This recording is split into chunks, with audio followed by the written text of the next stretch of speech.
রান্নাঘর থেকে যে ব্লগটা শুরু করলাম, ভাত ডাল হয়ে গেছে, ডালটা ফোড়ন দিয়ে দিয়েছি, জিরা ফোড়ন দিয়ে, আর ভাতটা গেলে নিচ্ছি।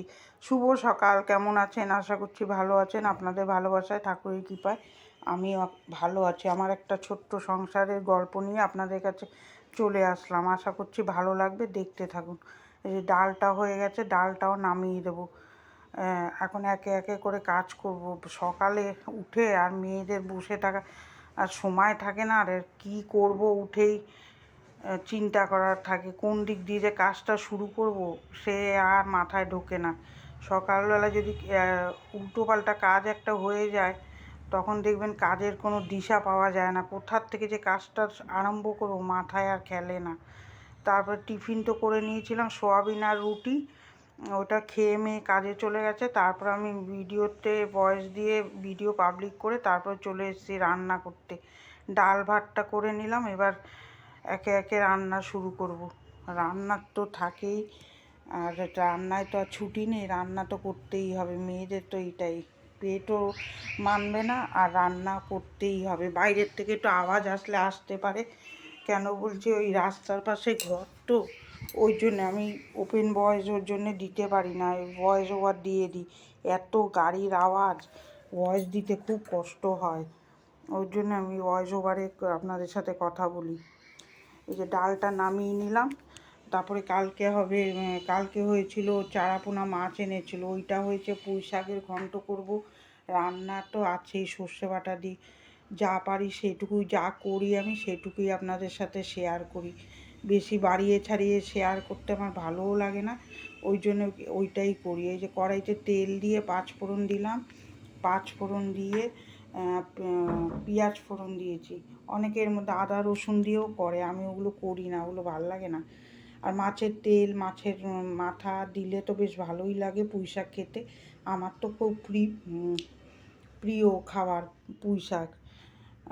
পুঁই শাকটা ওই জন্যই মাঝে মাঝে আনে। আমার আবার ওই মাছের তেল, মাথা ওই সব দিয়ে করলে খেতে ভালো লাগে। মানুষের জন্য দেওয়া যায় না, ওরা খেতে চায় না, ওই জন্য নিরামিষভাবে করলাম। নিরামিষ খাবে, পেঁয়াজ খাবে, কিন্তু মাছ খাবে না, এরকম এক একটা ব্যক্তি আছে যে আমার প্রচণ্ড মাথা গরম হয়।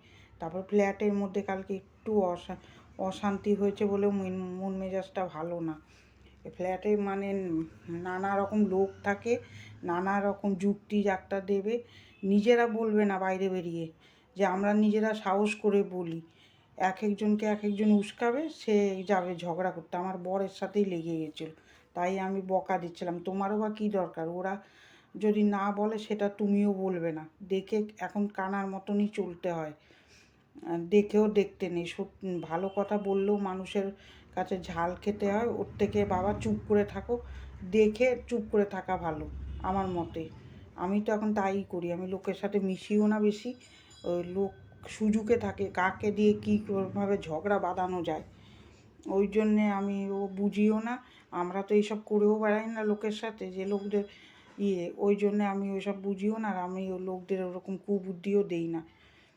কালকে ওই অশান্তিটা হওয়ার পর দিয়ে আমার সারা দিনটা বাজে গেছে, তাই বরমশাইয়ের সাথে আমি বক বক করছি। দরকার কি আমাদের, যা ইচ্ছা হয়ে যাক। আমার মেয়েও ভালোবাসে না অশান্তি ঝগড়া, আমার মেয়ে একদম এইসব ভালোবাসে না, আমারও ভালো লাগে না। এক একজন থাকে দেখবেন মুখ মিষ্টি, লোকের কাছে খারাপ হব না, অন্য লোককে খারাপ করব। আমি নিজে খারাপ হব না, বলতে গেলে যদি আমি খারাপ হয়ে যাই।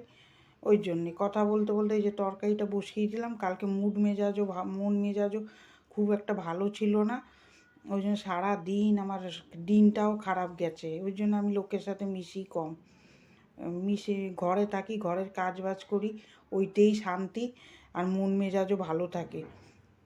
দেখবেন যারা এক একজন থাকে পেটের থেকে খবর বের করে নেবে, সেই খবর বের করে সারা জায়গায় চুগলিবাজি। কিন্তু আমার কাছে যদি কেউ কিছু বলে, সেটা আমি কারোর কাছে বলবো না, মরে গেল ঝগড়া বাঁধলেও আমি বলি না ওটা। এইটাই তো বিশ্বাস করে মানুষ বলে, সেটা যদি আমি গিয়ে লাগিয়ে দিই, তাহলে ওটা কীরকম বাজে জিনিস হয়। আমার ওই জিনিস নেইও, আমি ওই জন্য অনেক চেপে চুপে চলি। সংসারে অনেক কিছু হয়, সেটা ভাত হজম করতে পারলে, আমার মা তাই বলতো, মা ভাত যদি হজম করতে হয়, কথাও দুটো হজম করতে হয়।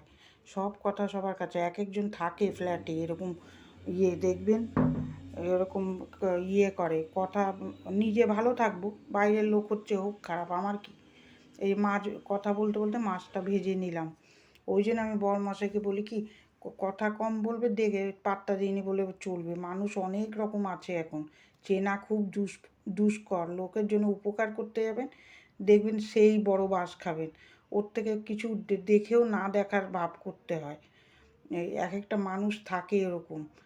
আমি লোকের কাছে খারাপ হব না, মানুষও ওকে করব, আমি লোকের কাছে ভালো নাম নিয়ে চলবো। এক একটা ব্যক্তি থাকে ওরকম এগুলো আমি নিজের লোকরে বলছি না, এগুলো পাড়াপড়শিও থাকে কয়জন। ওর জন্যেই আমি মিশি না, বুঝে মিশি, বাবার দরকার নেই। ওই সরলের সুযোগ নেবে সেটা আমার এখন, আগে বুঝতাম না, বয়সও কম ছিল, অত বুদ্ধিবাদ্যাও হয়েছিল না। আগে সব আমি বলেও দিতাম, কিন্তু বলে দিয়ে তারপরে আমি সবার কাছে খারাপ হতাম। কিন্তু না, দরকার নেই বাবা, নিজেরটা নিয়ে থাকো, নিজের সংসার কাজ করেই সময় পাওয়া যায় না, লোকের সাথে কথা বলারও আমার দরকার নেই। কেন মানুষ সেই সুযোগ নিয়ে সদ্ব্যবহার করবে, সেটা আমার পছন্দ হয় না। এখন তো বয়স হচ্ছে আস্তে আস্তে, ওই জন্য একটু একটু বুঝতেও পারছি, ওই জন্য এখন বুঝে চলি। আর আমার মেয়েও ভালোবাসে না, মেয়ে বড় হয়েছে না এখন, মেয়ে বকা দেয়, ওরা যা করছে করুক, কিছু শুনবাও না, দেখবাও না। এখন সেটাই নীতি, দেখবেন কোনো জায়গায় উপকার করতে গেলে সেখানে অপকার নিজেরই শুনতে হয়। ওর থেকে আমি বলবো না। এই যে কথা বলতে বলতে পুঁই শাকটা হয়ে গেল, এবার মেন কথায় চলে আসি, যা হয়েছে হোক, আর বলবো না। এই যে তরকারিটা নামিয়ে নিলাম, নামিয়ে নিয়ে তারপরে চলে আসবো, গাঁঠি দিয়ে মাছের ঝোল করবো আজকে। রান্নাটা ভালো হয়নি কালকে, আসলে মন মেজাজ যদি ভালো না থাকে, দেখবেন সেদিন রান্না বান্নায় মন বসে না, মাথা থাকে গরম, কাজ বাজও করতে ইচ্ছা করে না। এই যে গাঁঠির মধ্যে রাঁধুনি ফোড়ন দিয়ে আর হলুদ লবণ কাঁচা লঙ্কা দিয়ে করবো, পাতলা, কোনো মশলা দেবো না। আমার মেয়ে খেয়ে বলে কি একদম ভালো হয়নি আজকে রান্না। আমিও খেয়েছি, ভালো হয়েছিল না রান্না। যেটা হয়নি সেটা বলবো, আর যেদিন হয় সেদিন বলি আজকে ভালো হয়নি।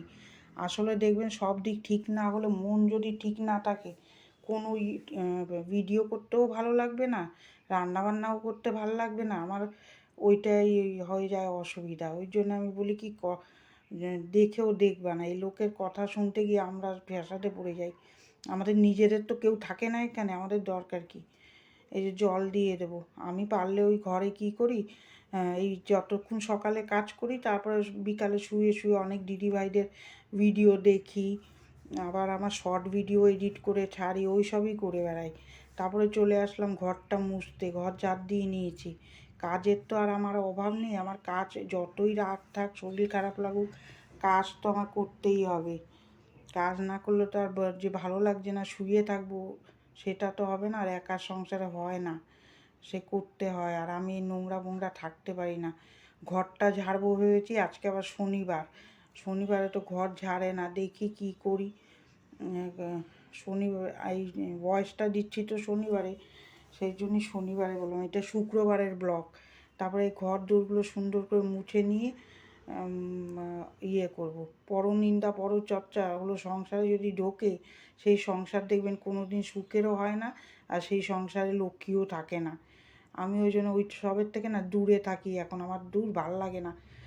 যা হয় ঠাকুরের কাছে জানাই, যা গরিবদের দেখবেন সব দিকে জ্বালা, এক পা আগাবেন তাইতেই দোষ। আর বড় লোকরা করুক, দেখবেন তাদেরটায় কোনো দোষও পাবে না, কিছু না, ওদেরটা সব ঠিক বলে। আর যাদের পয়সা থাকে না, তারা যদি ন্যায্য কথাও বলবে, তাদের কথায় ভুলই বেরোবে। ও আমার শিক্ষা হয়ে গেছে বলে আমি বড়মশাইকে বলি কি, ও কোনো কথার মধ্যে যাবে না। এই যে কটা জামা কাপড় আছে ভিজিয়ে নেব, ভিজিয়ে নিয়ে তারপরে বাসনটা মাজতে যাব, গ্যাসটা মুছে নিয়েছি, ওইটা শেয়ার করিনি। কিছু যদি ভুল বলে থাকি ক্ষমা করে দেবেন, কেন কিছু ভুল বলিনি, এটা আমারটাই আমি বলেছি। আমি কারোর বিষয় না, আমার বিষয়ে আমি কথা বলি ভিডিওতে, অত লোকদের বিষয়ে কেন বলতে যাব। এই যে সুন্দর করে অনেক দিদিভাইদের ভিডিও দেখি, খুব ভালো লাগে, আমি বিকালে ওই করি শুই শুই। অনেকের কাজ দেখে আমারও কাজে এনার্জি আসে, মাঝে মাঝে নাহলে ভেঙে বসে পড়ি, ভালো লাগে না। আর কত দেবে শরীরে, সে করে যাচ্ছি তো 24 বছর, আমার মেয়ের বয়স 23 বছর, 23 বছর থেকে এই এক খাটনি আমার রয়েছে। ওই জন্য অনেক ঘা খেয়েছি জীবনে, ঘা খেতে খেতে দেখবেন না শিক্ষা হয়ে যায় সব সময়, তালিম ঘা খেতে খেতে মানুষের শিক্ষা হয়। ওই জন্য আমিও দূর দরকার নেই, নিজের ঘরে খাও দাও, নিজেই বিন্দাস থাকো, আরাম করো, ইয়ার্কি মারো, গান শোনো, গান শুনতে ভালোবাসি, ওই করে বেড়াই আমি সারাদিন। দূর লোকের সাথে মিশে দরকার নেই, মনের কথা মনেই থাক, কাউকে কিছু বলতেও হবে না। বিশ্বাস করে অনেক বিশ্বাস করতাম মানুষকে, আর লোকের অনেক উপকার করে অনেক বড় বড় জিনিস বাসও খেয়েছি, ওর দরকার নেই। গরিবদের অনেক জ্বালা, গরিবদের সব কথা বলাও বিপদ। সত্যি কথা বললেও ভাববে কি ও গরিবদের দিয়েই চালাবে, আর আমাদের তো আর অত পয়সা নেই, আর সব তো পয়সা আলা এখানে। বাবা আমাদের যে ওরম চোখেই দেখে, দরকার নেই। ঠাকুর যদি থাকে একদিন না একদিন হবে। এত ধৈর্য ধরে সংসার আমি এতটা উঠাতে পেরেছি, এতটা জিনিস করেছি, যখন এক সময় হবে ঠিক। ঠাকুরের উপরে ভরসা রাখতে হবে। এই যে সুন্দর করে কুমড়ো পুঁই শাকের তরকারি করেছি, গাটি দম করলাম, আর ডাল ভাত করেছি। ভিডিওটা এখানেই শেষ করে দিলাম। ভিডিওটা কার কার ভালো লাগলো একটা লাইক দেবেন, সাবস্ক্রাইব করে আমার পাশে থাকবেন, ভালো থাকবেন। আগামীকাল দেখা হচ্ছে, টাটা।